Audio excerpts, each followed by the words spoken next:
I saw this car, I thought this was Crazy Cat Lady. Turned out it's not Crazy Cat Lady. There's a guy driving it. So this guy right here has got this beautiful Go Mango Charger right here, looking great, and it's a wide body. There was an Infiniti racing me a minute ago. I just let him go because I had to see the Go Mango right here. Hey, who's this with this Chevy? What are you doing? You can't hang with us. You can't hang with us, Equinox. Get out of here. Get out of here. You can't hang with us. I wonder, this guy might be going the same place I'm going. I gotta do something real quick. Yeah, you can't hang with us, Chevy Equinox. You can't hang with us. Yeah, there we go. That's a nice car, man. That is a nice color. That is a really nice color. Goddamn Chevy Equinox. You can't hang with us. Here I am at Security Dodge. I gotta order new tires. So I gotta get brand new, what are they called? 295, 45, what is it? R20s. And I usually get like 114V as a load. But I was just noticing the cars that they have. They got a couple of used cars in the used car lot. I was just noticing what they had. And like they got this nice blue 18, 17, one of those two Jeeps.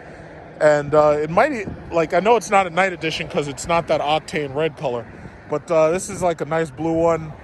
And it's still got the Scorpion Zeros on it, so it obviously doesn't have that much mileage. And looks pretty good right there. But the thing that I like mostly about this one is that this one actually has the televisions in the back on both the driver's seat and the passenger seat. This one actually has the televisions. So if anybody is looking for a Jeep SRT, yeah, you should give security a call. Because this looks like it's brand new and it's in pretty good condition. I think it's definitely a 17 or an 18. And then they had this 2020, got this 2020 Hellcat right here. I forget what color this is. I think it's either jazz blue or indigo blue. But this is a 2020. And one thing you got to remember, if you try to buy a used car, see, I always buy my cars new, but if you try to buy a used car, always check these fucking tires. Because let me tell you something. These tires, you can see that shit is down. That shit is down to the indicator. That's like the indicator right there. Somebody bought this bastard, and they did burnouts like all week long, and then they took it right back. Because if that's a 2020, they must have got this at the height of when the pandemic first started. And as soon as the pandemic started, they burned the shit out of these tires, and then they took the thing back. I don't even think this thing survived the first tire rotation. I really don't. 2020 Charger, what is this? And this thing is a 2020 Charger with 11,366 miles. So my guess is it probably still costs over 70,000 because it doesn't even have any mileage. It doesn't really have real mileage on it, you know? So that's nice. Yeah, so you always got to check your tires because if you don't check your tires, chances are it's like you're going to end up driving off the lot in some shit that's skidding off the road. And then they also had, if you're a smoker, they had this black 2015 Jeep SRT right here. And the thing about it is, as soon as you open this car up, all you smell is smoke. Some goddamn people. You people need to never, you can't smoke in cars, man. If you smoke in your cars, that ruins the resale value. As soon as you open this thing up, all I smell is Newports. That's not good. But it does have the TVs in it, which is pretty awesome. I think all Jeep SRTs and all Trackhawks should have been ordered with the TVs in it. But oh my God, all I smell is I smell Newports and Camel. Stinky, stinky, stinky. I never smoke. Never smoke. Especially after you see what happened to Rush Limbaugh, that dumbass. His ass is dead. Lung cancer, get you. One thing I appreciate about nature. Nature doesn't fuck around. If you do stupid shit, you get wiped out. That's Darwinism. I love Darwinism. Like, oh, why you gotta talk about Rush Limbaugh? First of all, Rush Limbaugh is a piece of shit, so he can rest in piss. He was a racist that doubled down on his racism, and he got other people double down on this. So as far as I'm concerned, he could rest in piss. And I know you're not supposed to talk bad about the dead, but in his case, I don't give a fuck. So what I may end up doing eventually is a Count the Scat Pack edition because there's just too many goddamn Scat Packs showing up. Look at this. 1, these things have horrible resale value. 2, there's a white one right here. Count the Scat Packs. Count the Scat Packs, everybody. Count the Scat Packs. Got a white Scat Pack right here. So that's 1. Oh, there's a red Hellcat. I think that's a red Hellcat. That might be a Scat Pack. Can't tell because these fucking stupid hoods. But let's see. Smells okay. Yeah. Okay. Nice red interior. All that white. What is this? What is this? So we got 1, 2. What's this? What's this? Oh, somebody added this fake hood from eBay. Somebody added this onto the car. And then they wrapped it. And then, see, this is, some people always ask me, they're like, oh, well, why don't you just buy a Trackhawk and then just put your own hood on? You know why I don't? Look how fucking shitty the work is. Look at this. This shit doesn't even fucking properly align and properly fit. I bet you if you were going at 100 miles an hour, this thing would like flap up and slap your windshield and break it. This thing doesn't even fit right. Look at that. Look at that. Look at this. Another. So we got another one of these stupid Scat Packs right here. Another one. Look at that. This one's a Daytona. That one's a Scat Pack. That one's black. But see, what they also had, what I should notice, is they had this red eye right here. Got the red eye. Red eye Charger here. Challenger. How many miles on now? Ooh, I don't remember. The one I'm getting is supposed to be 75, about 7,500. 75. 77. 7,700 miles? 7,700.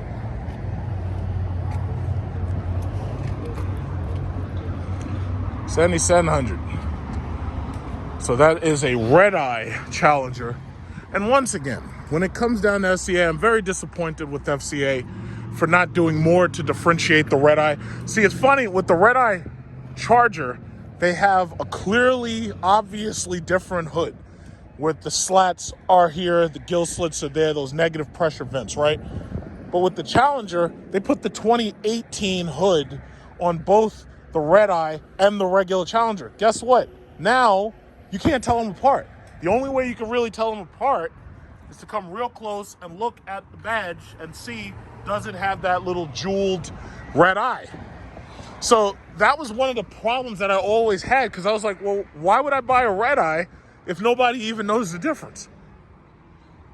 You know? It's damn shame, damn shame.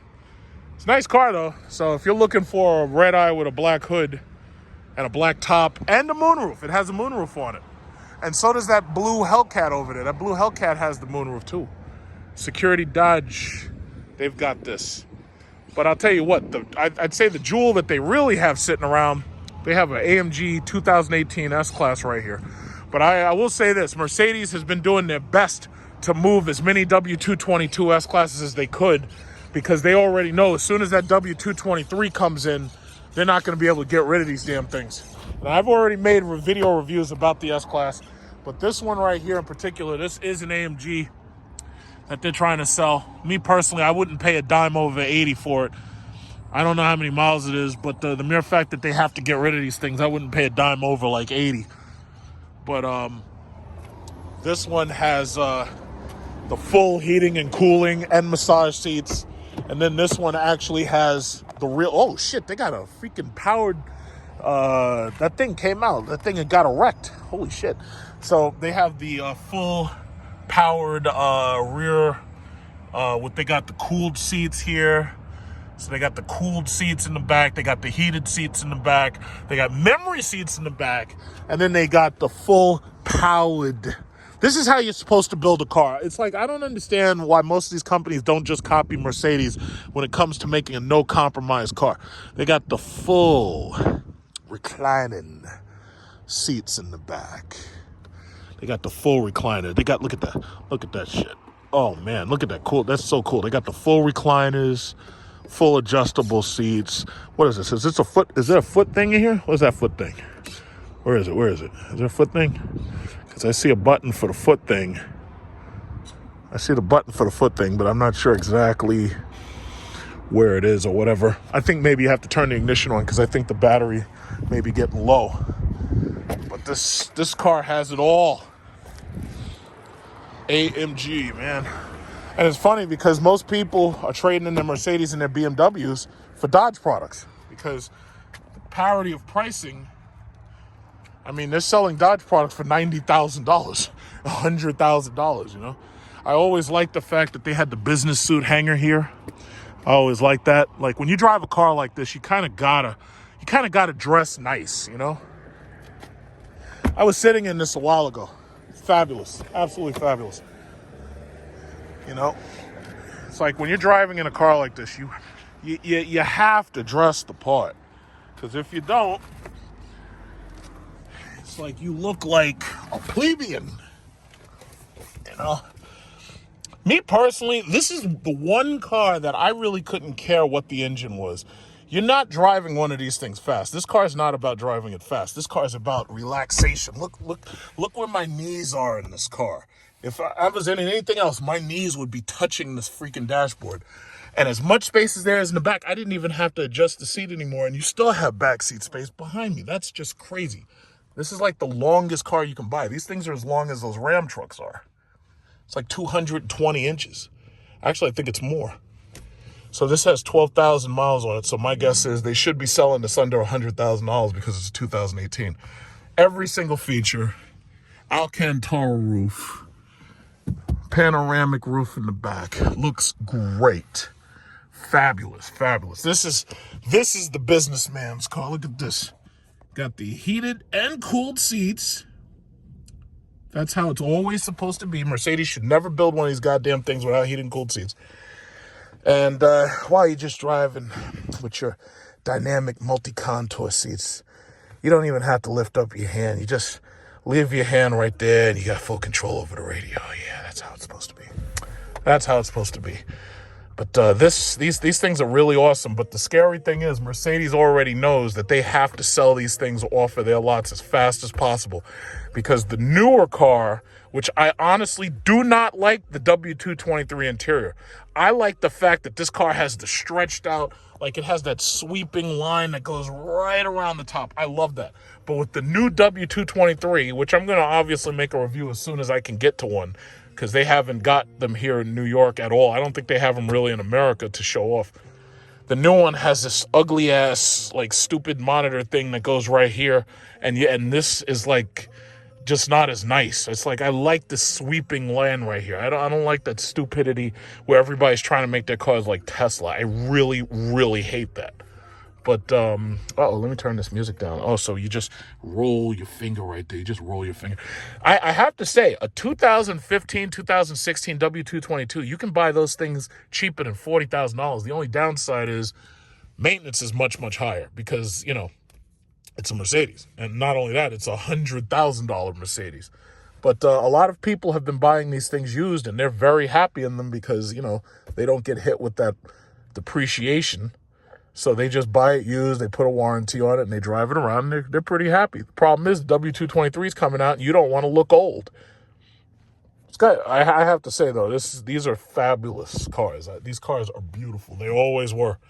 When I was driving one back in 2006, 2007, working at Capital One Bank, I was like, man, this thing's incredible. It was like I was sold as soon as I got into it, and I was sitting in there, and I was like, oh, my God, I can swim in this damn car. Look at all that space. Look at all that space. I was sold. And there's a couple of people in my family who still have them, but see, I started taking my money over to SRT instead. And right now, SRT is disappointing me so much. Who knows? Who knows what my next car might be? I might end up going to Mercedes or Tesla or something. Because they're just disappointing me. They're taking the SRT badge off everything. Can't get Hellcat hoods on what I wanted on. It's like, listen, people, it's like you got to give us what we want. It's like this car has a goddamn perfume dispenser. I could put some Old Spice up. Shut up, sir. Shut up. I could put some Old Spice in there and make this car smell like Old Spice from the perfume dispenser. Like, I would have never thought of no shit like that. Who the hell would want to put a perfume dispenser in a car? And Mercedes just goes and does it. That is so crazy. But these things are fabulous. This is the businessman car right here. You know, and the thing about it is these W222s were made so good that these were actually better than the 2006 Maybach. And these were light years ahead of just about everything else. It was like Audi couldn't sell their A8s compared to these. Jaguar couldn't sell their XJs. BMW, their 7 Series, them shits just set. Like, they were selling these cars 10 to... Like, they were selling 10 of these for every one of those stupid 7 Series that when they first come out. It's like, I'm sorry, this is just what it is. This is just what it is. This is luxury. And the mere fact that you can buy one of these under $40,000, to me, that's just amazing. That's just amazing. This is a different Chrysler dealership. This is Town and Country. I basically came here because I wanted to look and see what kind of TRXs they had. I was interested in the TRXs, but of course, I can't just do that without playing Count the Scat Packs. So this is a Scat Pack. Forget what color this is, but this is a nice color. And then they got this one, and another one, and another one. If I were to get a red-eye Hellcat, this is the color I'd want. I'd want the silver. I think they call it triple nickel for 2021, but whatever I would get, I would definitely get silver. Because I really, first of all, the reason why I would get a silver red-eye is to match my silver Jeep. But it's always looks clean. You never have to really wash it. You do a little bit of wash. You do regular turtle wax. That silver lasts forever. The one thing that does annoy me, though, is the fact that if you buy one of these things, you're going through rear tires every 4,000, 5,000 miles, especially the way I drive. And in fact, I just ordered brand new tires for my Jeep. What was it, like $800 for 4 tires or whatever. So let's go over there and look at the Ram truck. See, first of all, if you're going to buy these damn things and you're going to order these things, you should always have that Ram bar. If you don't have that Ram bar, you've made a mistake. You got to have the Ram bar. Look how big this goddamn thing is. Who's playing that stupid child music out of that? Who's playing that loud, stupid children's music out of this? What is that? What is that, a Lexus or a Maxima? I can't even tell. Could you turn that garbage down, please? And then this is what bothers me.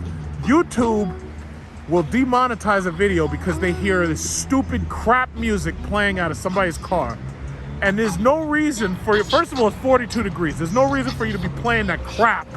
And then second of all, you're messing up my monetization if the computer recognizes it. I don't want to hear that garbage. It's bad enough you have a goddamn Japanese Sakano box and then you're playing that garbage out of the car. So anyway, as I was saying, here's the Ram truck. Look how big this goddamn thing is. Look at this thing. And that Ram bar. And I was talking to somebody about the Ram bar and whether or not you need the Ram bar. And I was like, well, wait a minute. If this thing flips over, instead of this thing crushing your head, you got to have the Ram bar. Because otherwise, you get your head crushed. I don't need that. I don't want to get killed in a damn truck. Yeah. But I always kept telling people, see, these things are so freaking wide and they're so tall. It's like this Ram truck is so tall and wide. I mean, look how big this goddamn thing, look how big this damn thing is. I can't get over that.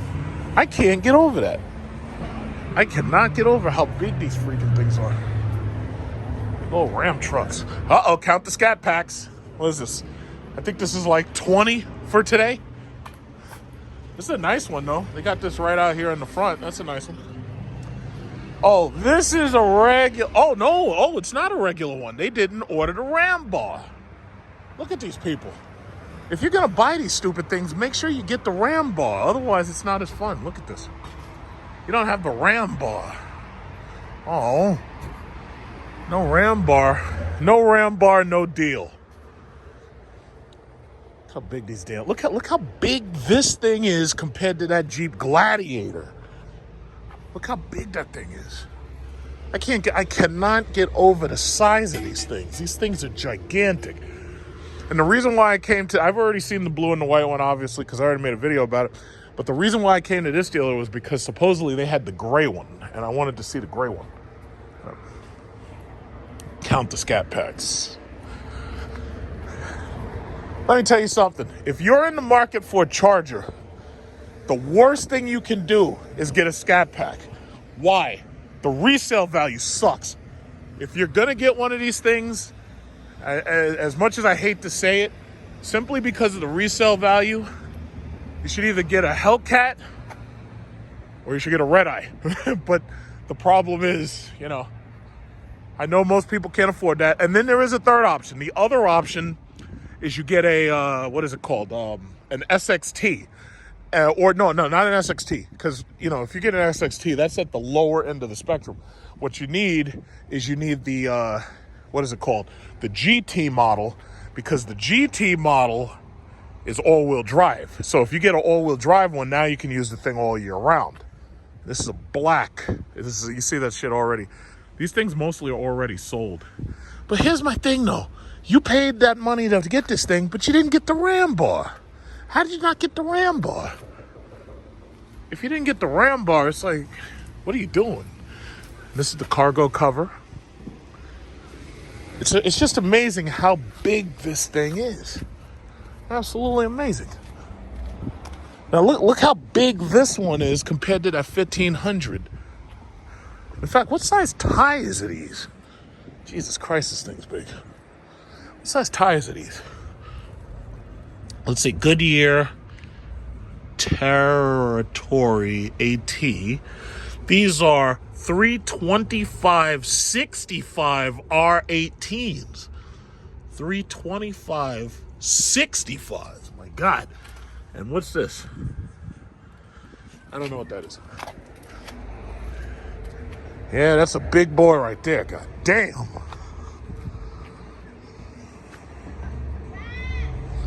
That's a big truck. So I can't use something like look how wide that shit is. And they gotta fold the mirrors in so it looks less wide. And it's funny because that regular e-Torque model is not as wide as that Ram model. So that e-Torque one right there could go into our regular garages without too much of a problem. But that freaking Ram, nah. That thing's ridiculous. It's like if I lived in Pennsylvania or if I lived in, Maine or some shit where there's nobody, that would be cool. But other than that, my God, that thing's crazy. That's a big-ass truck. That thing just dominates the whole goddamn yard. Look at that thing. In the last video, I explained to you that what you should be doing in order to capitalize off of the growth of cryptocurrency without having to actually personally take a risk in cryptocurrency is that you should be buying NVIDIA stock, or you should also be buying the tech stocks that are related to the building of computers, which would, ultimately be used in order to mine cryptocurrency or even, to be used to trade it. So NVIDIA stock has been on a steady uprising since the last tech sell-off. Now, granted, it is still relatively high. However, the longer your money sits in it, the longer you do earn a dividend from it. But most of its sell-offs have actually not been that steep. It's, they drop a little bit and they come right back. $1,000, or actually I should say $1,100 basically buys you 2 shares worth of NVIDIA stock. Or you can do fractional investing and you can put, whatever you got into NVIDIA worth of whatever amount of stock you can afford to buy. It depends upon the individual buyer.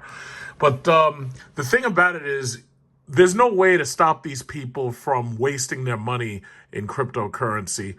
There's also no way to stop the drug dealers and the money launderers from trying to hide their money in cryptocurrency or trying to move it around the globe. So what you can do is you can get wealthy off of them without actually having to buy into crypto and risk your own money while still making a dividend. So here on Wall Street Trapping, it's a Facebook group that I'm co-hosting as a moderator with someone else.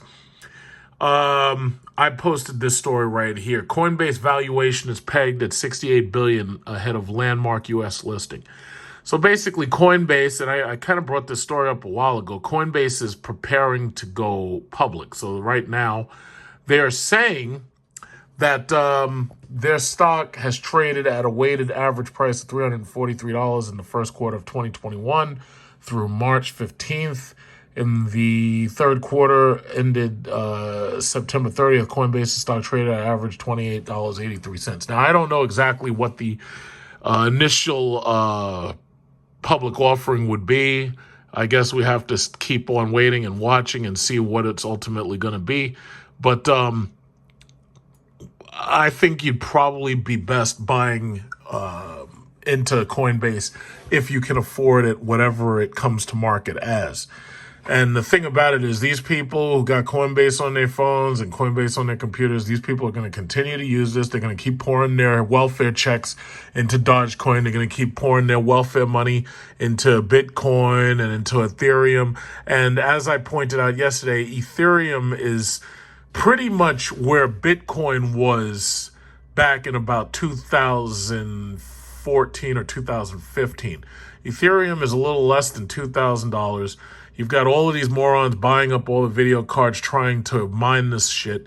And they're basically slowing down the PC hardware market because nobody can buy a video card so that they can do worthwhile things with it, like design graphics or play video games. So Ethereum is about to go up. Now, I know some people would say, oh, yeah, well, I'll just put my money in Ethereum. Well, listen, if you want to risk your money in Ethereum, well, that's on you. But me personally, I would rather buy the technologies behind your trading. Because, see, one thing you got to understand about a stockbroker makes money whether or not you gain or lose money. Every single trade that you make, a stockbroker gets paid whether you win or lose. That is the type of position that you want to be in.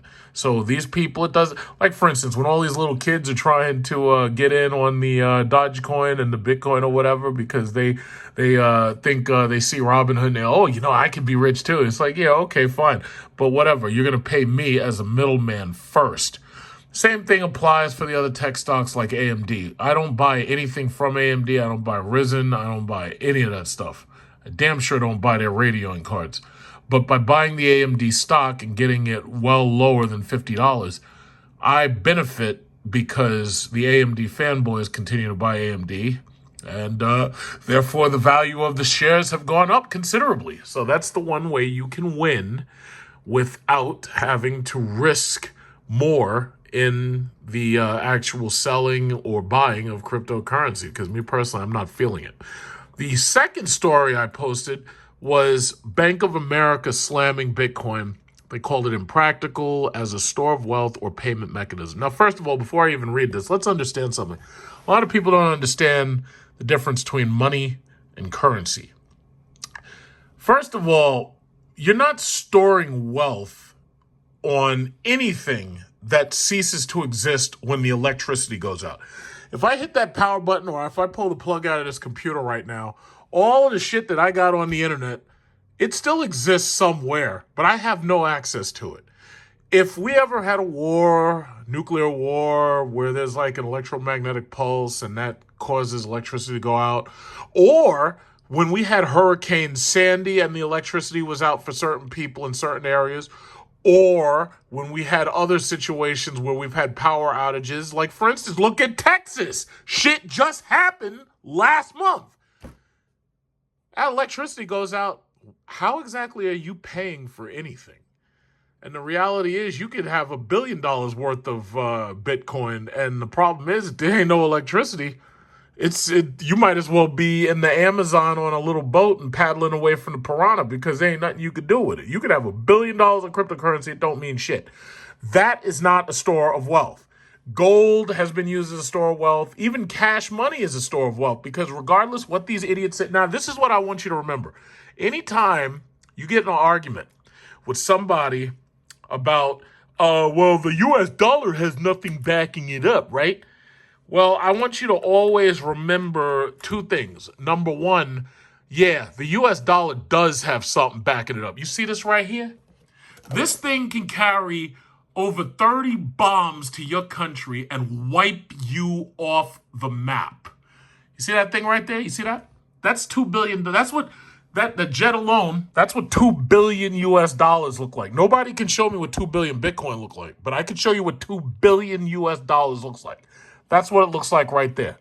You see all these bombs and nukes and shit? All these B-83 nuclear bombs and everything? You see that? That right there is what's backing up the US dollar. Oh, you still don't understand? Okay, well, let me show you another thing. You see this right here? You see this F-22 fighter?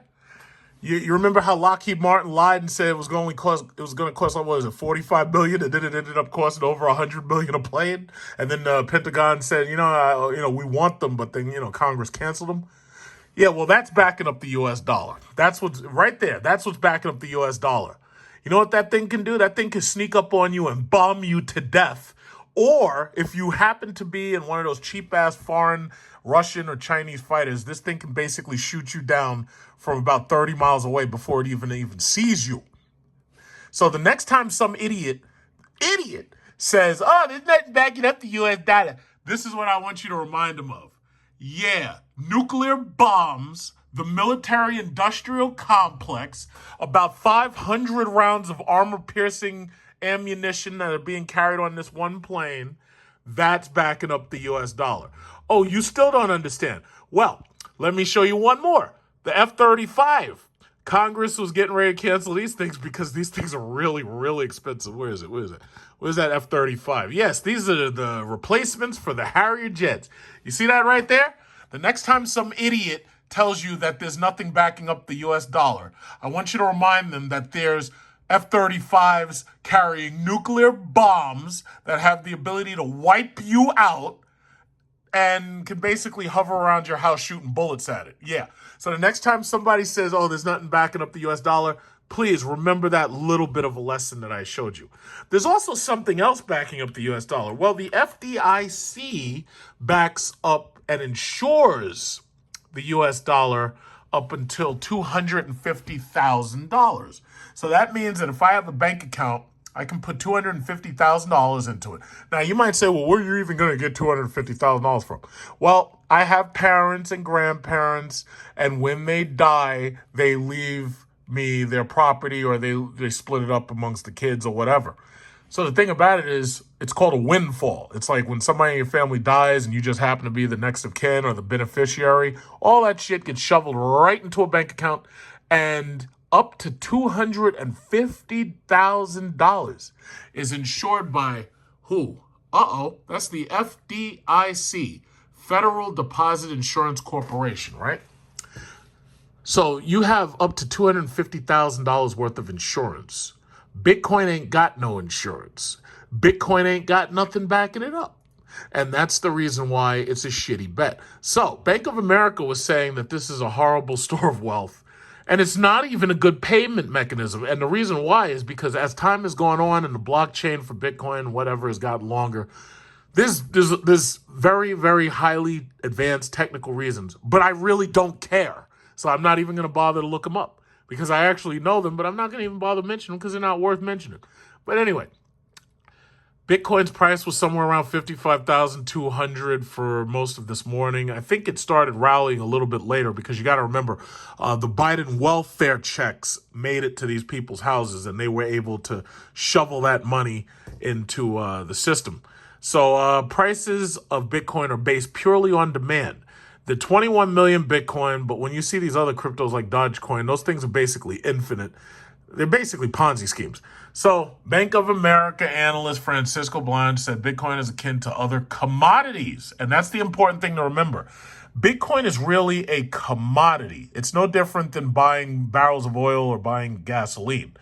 Ripple, for example, I've been watching the lawsuit that the SEC filed against Ripple because they said Ripple was actually an unlicensed security. So Ripple was cut dead in its tracks. And there's also the possibility that something like Dogecoin could end up the same way. But time will tell what happens because chances are Ripple's going to lose that lawsuit.